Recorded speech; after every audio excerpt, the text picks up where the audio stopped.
मुझे रास्ते आ गया है, तेरे दर पे सर झुकाना। मुझे रास्ते आ गया है, तेरे दर पे सर झुकाना। तुझे मिल गया पुजारी, मुझे मिल गया ठिकाना। तुझे मिल गया पुजारी, मुझे मिल गया ठिकाना। जय जय श्री राधे, जय जय श्री कृष्णा। आप सब कैसे हैं? राधे श्याम की कृपा से सब अच्छे होंगे। और आप सबका स्वागत है मेरे चैनल मेरे नील में। आप वीडियो में अंत तक बने रहिए, जिससे कि आज हम बताएंगे कि वो कौन से नियम हैं जो हमें पूजा करते समय बहुत याद रखना है। वो कौन से 7 नियम हैं जो हम पूजा करते समय हमें बहुत ज़्यादा याद रखना है। तो चलिए जान लेते हैं कि वो कौन से नियम हैं जो हम पूजा करते समय याद रखते हैं तो हमारी पूजा अच्छे से सफल हो पाती है। और अभी आपने मेरा चैनल सब्सक्राइब नहीं किया तो मेरे चैनल को सब्सक्राइब कर लें, बेल आइकन को प्रेस कर लें, जैसे कि मेरी हर एक वीडियो की नोटिफिकेशन सबसे पहले आप तक पहुंचे। तो चलिए जान लेते हैं कि वो कौन से 7 नियम हैं जो हमें पूजा करते समय बहुत ज़्यादा याद रखना है। तो सबसे पहला नियम, हम जब भी पूजा करने जाते हैं, वो घर में मंदिर हो या बाहर हो, या हम शिवलिंग को जल दे रहे हैं या हम प्रसाद चढ़ा रहे हैं, तो हमारा मुख पूरब की तरफ होना चाहिए। पूरब दिशा बहुत शुभ दिशा मानी जाती है, तो हमारा मुख पूरब की ही तरफ होना चाहिए। वो कोई सा हम कुछ भी करें, चाहे हम जल ही क्यों ना शिवलिंग को चढ़ा रहे हैं, लेकिन हमारा मुख पूरब की दिशा होना चाहिए। तो पहला नियम ये है।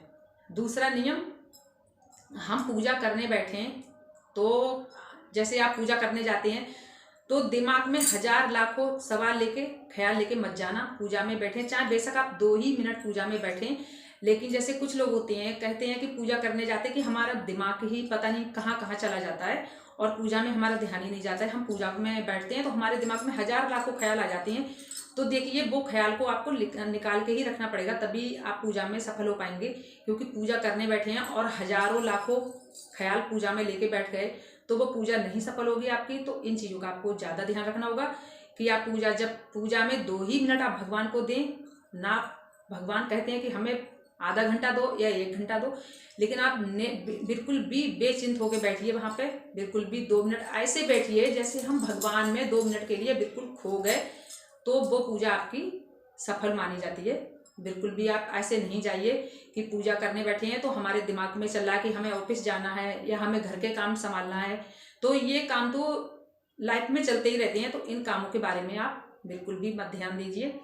आप बिल्कुल भी ऐसे बैठना कि हम पूजा में बैठे हैं, बिल्कुल हमने अपने आप को पूजा में 2 मिनट के लिए खो दिया। तीसरा सवाल, जब आप पूजा करने जाएं तो पूजा करने मंदिर में पहुंचे तो लाखों हजारों सवाल लेके पूजा करने नहीं जाएं।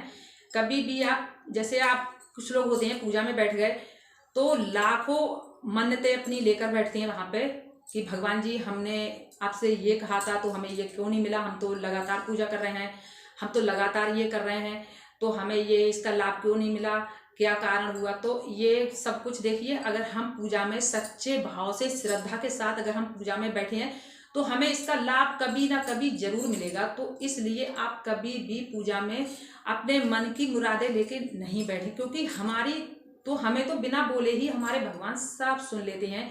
अगर हम भाव से पूजा कर रहे हैं, प्रेम से पूजा कर रहे हैं, हमारे भगवान के लिए हमारा थोड़ा भी प्रेम है, तो हमें भगवान से कहने की कोई ज़रूरत नहीं है। भगवान हमारा सब कुछ बिना बोले ही हमें समझ लेते हैं कि हमें किस चीज़ की ज़रूरत है। तो देखिए, तभी आपकी पूजा सफल होगी। पूजा में बिल्कुल भी आप इतने हजारों ख्याल लेके नहीं बैठिए, तब आपकी पूजा ज़्यादा सफल होगी। चौथी बात, आप जब भी पूजा करें तो पूजा को टाइम से ही करें। कभी भी पूजा को, जैसे कुछ लोग कहते हैं कि हम काम के चक्कर से पूजा में लेट हो जाते हैं, तो ये है वो है, मतलब बहुत सारे काम हैं। तो देखिए, पूजा का कुछ लोग अब कहते भी हैं कि पूजा का टाइमिंग ठीक क्या है।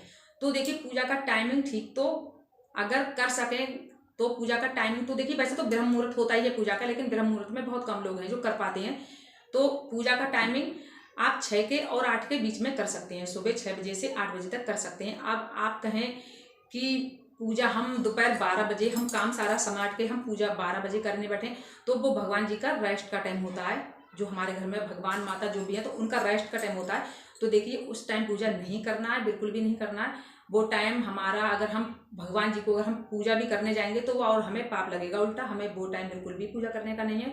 तो आप ध्यान रखें पूजा करते समय बिल्कुल भी कि पूजा बहुत अगर ज़्यादा ही आप लेट हो रहे हैं तो 10 बज जाए, इससे ज़्यादा पूजा अगर हो पा रहे हैं लेट तो आप शाम को करें, सुबह को पूजा नहीं करें। बिल्कुल भी शाम को आप कर सकते हैं, कोई ऐसा नहीं है कि शाम को नहीं कर सकते हैं, लेकिन सुबह को फिर दोपहर में करने से पूजा पाप लगता है। पूजा करने से कोई पुण्य नहीं मिलता, वो आपका मिट्टी में सारा का सारा मिल जाता है। तो इसलिए आप ध्यान दें, पूजा टाइम से कर पा रहे हैं तो ठीक है, नहीं कर पा रहे हैं तो आप शाम को कर लें। तो देखिए छठी बात, जब आप पूजा करने बैठें तो आप आसन जरूर बिछाएं, आसन जरूर बिछाएं वहाँ पे। जैसे हम पूजा करने बैठते हैं तो आसन जरूर दें वहाँ पे। बिना आसन से हम कोई भी पूजा हमारी सफल नहीं होती है।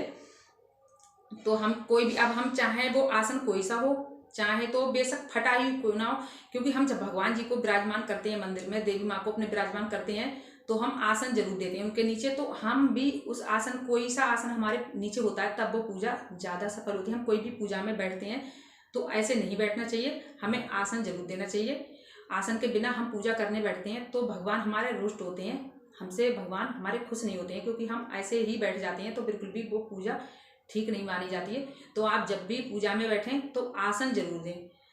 और अगली बात, जब आप पूजा करने बैठें, जैसे आरती करते हैं या सुंदरकांड करते हैं या हनुमान जी का पाठ करते हैं, चालीसा करते हैं, या ऐसे जैसे कुछ भी पाठ या आरती कुछ भी आप करें, तो अगर आपकी कोई सुनने वाला नहीं है, कि कोई नहीं सुन रहा है घर में, हम अकेले कर रहे हैं, तो आप एक वहाँ पे दीपक जला के रख दें।